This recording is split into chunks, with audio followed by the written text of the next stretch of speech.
அண்ணா பல்கலைக்கழகத்தில் வந்து இந்த மாணவி அதெல்லாம் கண்டிக்கிறேன்.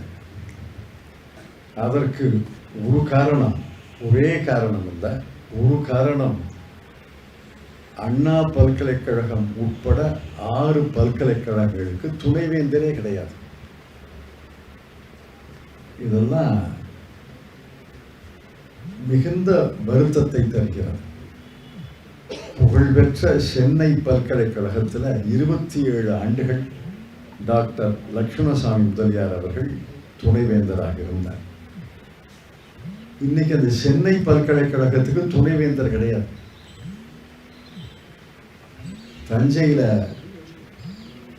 ஒரு பல்கலைக்கழகத்தில் பதிவாளரும் பொறுப்பு துணைவேந்தரும் மாறி மாறி அறிக்கை தருகிறதெல்லாம் மிகுந்த வேதனை தருகிறது. ஆளுநர் அவர்கள் தன்னுடைய வரம்புக்குள்ள இருக்கணும்.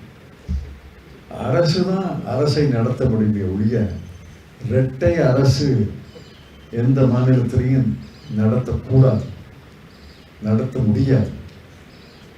அப்படி நடத்துவதற்கு அரசியல் சாசனத்திலே இடமே கிடையாது. நீதிபதி கிருஷ்ணய்யருடைய தீர்ப்பு பொன் எழுத்துக்களால் பொறிக்கப்பட வேண்டிய தீர்ப்பு. அந்த 40 ஆண்டுகளுக்கு முன்னாலேயே ஆளுநருடைய வரம்பை அவர் வரையறுத்து சொல்லிவிட்டார். அதுதான் உச்ச நீதிமன்றம் பிறப்பித்த உத்தரவு, அதுதான் இன்னைக்கு சட்டம். ஆனால் ஆளுநர்கள் வரம்புகளை மீறி நடந்து கொள்வதால் இந்த மாதிரி ஒரு சிக்கலான சூழ்நிலைகள் வந்திருக்கின்றன.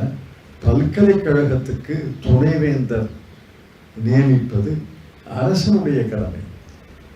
அந்த அரசனுடைய கடமைக்கு இடையூறு செய்யக்கூடிய யாரும் எதுவும் ஏற்றுக்கொள்ள முடியாது.